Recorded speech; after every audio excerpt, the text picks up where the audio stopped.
We've all had the guy on launch who's just talking doom and gloom and accidents and death and sucking the wind out of our sails and making everyone fearful and on edge. This is GROUNDSUCK. Today, I'm going to break down what it actually is and how you can deal with it so that not only does it not get in your head, but you can use it as information to fly safer and better. Are you ready? Here we go.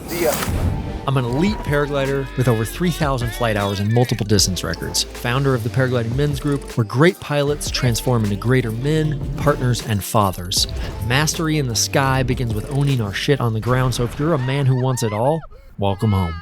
Hey everybody, what's up? This is Ari in the Air. Welcome back to the channel. Stoked you're here. Topic I'm so excited to talk about today. I've been wanting to make this video for so long because I've been flying for a long time. I've seen so many people scared out of this sport, especially flying in thermals from GROUNDSUCK. I'm from Central Oregon and my home site at Pine Mountain has this reputation for being atomic, crazy, sharp thermals, which actually means that it's really a wonderful place to fly cross country and can occasionally be moderately turbulent or windy. So let me tell you a story. Last year, early spring, flying on Pine Mountain, I've got 3 mentees with me, 3 people that I'm mentoring in paragliding, and we're with a local experienced pilot. He launches off first and he's kind of crabbing cross headwind when he flies into strong lift, and then he turns away from it downwind and flies into the back side of the thermal and ends up kind of like in a pretty turbulent place and just kind of getting bounced around and trying to fly into the back of the thermal, and it doesn't look very pleasant. Finally, he finds himself into the climb, but he immediately gets on the radio and he says, "This is classic strong Pine Mountain conditions only for advanced pilots." Bro, I could not have disagreed more. I had watched his flight path and had seen him turn downwind instead of upwind. I disagreed with his assessment entirely. The day was perfect.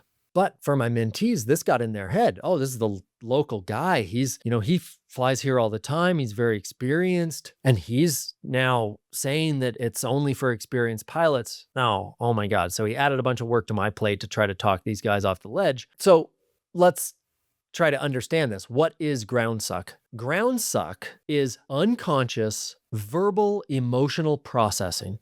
It's typically around fear, but it can also be around status, authority, approval, or even attention. It can be around other things too, and it's not just in paragliding. We experience people unconsciously, emotionally processing out loud all the time in life, and it's often through a victimized position, as if the world is a scary place out there that we are at the mercy of. In paragliding, we're particularly susceptible to this idea because in so many ways we really are at the mercy of the sky. So this shows up in a number of different ways, mostly talking about accidents on the way to launch. People do this a lot and it gets into people's heads. They also use big exaggerations when they talk about conditions, like Pine Mountain always has atomic thermals. People can, another type of GROUNDSUCK is catastrophizing hazards, like, oh, you fly out of a thermal and you take a collapse and you're going to die. There's also this excessive use of experience reference, like in my story of these conditions are only for experienced pilots. This is the classic atomic Pine Mountain stuff. There's also just like this general negative attitude and fearful, persistent negative subjects on launch. Okay, these are all various examples of GROUNDSUCK, and this is not a comprehensive list. But all of these things, they can get into your head, they can cause fear and anxiety, they can sap your motivation to fly, and they can make you fixate on irrelevant pieces of information and ultimately make you in greater risk. So it can keep you from flying, or it can taint your flying with unnecessary fear. So we want to be able to avoid all of this. But here's the catch. GROUNDSUCK doesn't just happen from other pilots to you. This can happen in your own head as well. You can have a voice in your head say, oh my God, this is so scary. I'm going to fucking die. And the sane part of you, that's the executive part, will take that information and make the decision, oh wow, this is really dangerous. I need to get out of the sky right now. Okay, so there's a scared part and it's talking to an executive part, and it's basically GROUNDSUCKing inside of your own head. So what you got to know is that every utterance is an admission.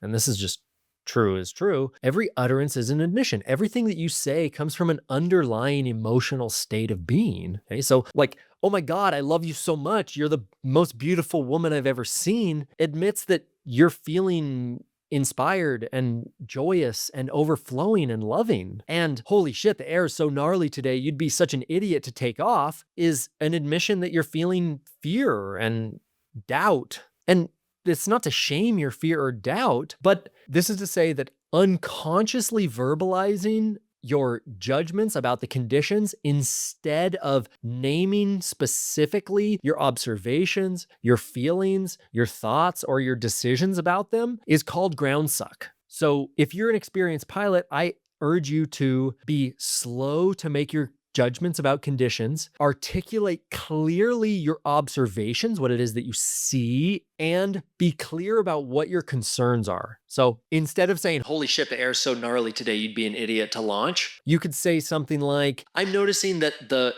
gusts are picking up really quickly and it's gusting to over 15 miles an hour. I'm feeling a bit scared that if I launch, the conditions will be turbulent and I will be at my limit or worse. So I'm going to stay on the ground until the gusts back off or till someone else launches and I can see what the conditions are like. That way, everyone gets to understand what you're observing, like you make that clear, and they also get to understand what your preferences are, what your logic is, and what decisions that you're going to make. And they're free to do with that information what they will, okay? The other thing that you got to know is that it's possible for you to stunt your growth as a person and as a pilot if you hide behind your judgments. So if you say, man, this is only for cowboy pilots, you hide behind your judgment. And instead, there might be an insight waiting for you about your state of being. Like, I'm really just not feeling it today. I don't think I want to feel scared today and I don't want to push it. I'm just going to chill. And fair enough. Great. I want people to be empowered to make conservative decisions based on their state of being. You don't have to feel tough. You don't have to push it every day. There's days where I walk down. There's days that I stay home. It's huge cloud streets. It's like, I just don't have it today. I'm tired. I'm not feeling it. That's totally fine. There might also be an insight to your preferences waiting on the other side of interpreting your judgments. Like, I think that I just enjoy soaring more. I don't really enjoy a really active sky, and I don't enjoy feeling fear when I'm flying. So on the big days, I'm just going to chill. I'm going to fly glass off. Great. I love that you're using paragliding to know about you and know your preferences. There might also be a pattern, an insight about your own nervous system. Like when I see dust devils, I notice that I get really nervous and I have a hard time shaking my fear for the rest of the day. Even if I end up flying, I don't really enjoy it. So I need to either recontextualize my understanding around dust devils or stay on the ground when they're present. This is ultimately like foundational emotional intelligence that you can use paragliding as a tool to grow who you are as a person, your empowerment to make decisions on what you see and what you feel. These are all just like amazing tools for you. Okay, so here's the 3 tools that I want to give you to deal with ground suck. Okay, number 1, tune it out. Like headphones, space, solitude. A lot of competition pilots do this. They get into the van in the morning, they put their headphones on, they listen to a podcast, they get to launch, they put on music while they set up their gear, they take their headphones off for the briefing, they put their headphones back on, they get their gear on, they launch off the hill. They don't need chitter chatter. They don't need everyone's judgments, everyone's fears, everyone's discussion about the task, the conditions, yada, yada, yada. Okay. The second thing, and you probably need this first if, tuning it out means that you can already really make your own assessments. If you're not there yet, then you really need mentorship. Okay. The role of a good mentor or a good instructor is to insulate you from this kind of bullshit.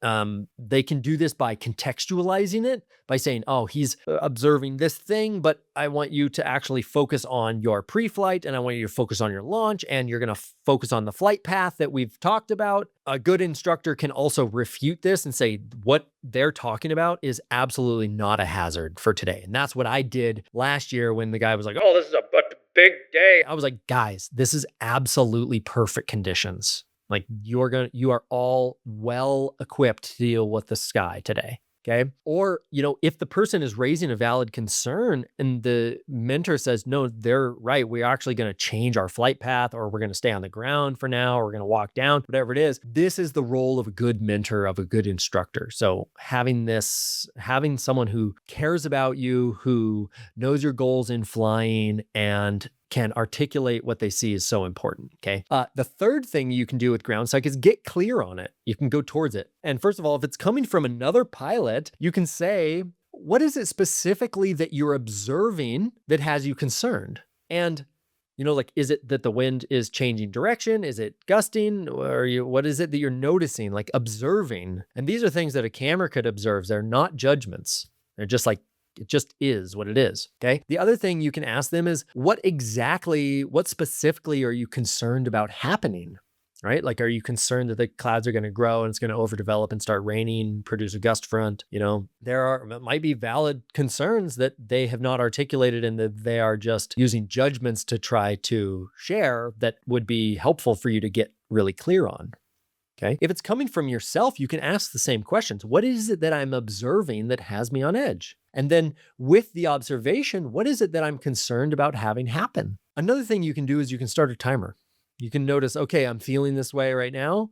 Like in the example that I gave, if the pilot would have, he noticed that it was really bumpy and he may have gotten scared. If he would have set a timer for 15 minutes, then surely he got the climb and he got to cloud base and he would have gone on glide, and then he found another climb and he would have said, well, guys, the sky is pretty reasonable today.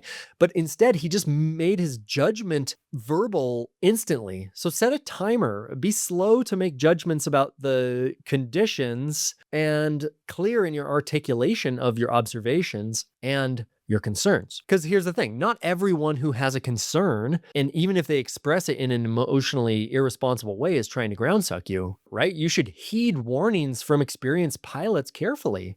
But as you fly more and more, you will notice that the same people are consistently bringing a negative, fearful energy to launch all the time. So you have to ignore them, and you have to learn to assess the conditions and make decisions for yourself. You have to have mentors who really care about you, who understand your goals in flying, and who are emotionally intelligent and articulate enough to articulate what they see, what the hazards are, and what they think is best for you in your flight path. This is such a great way to use paragliding as a tool for personal development and transformation. If you can't communicate objectively about what you see in the environment, then it's going to be really hard for you to bring up something that was triggering for you in your relationship.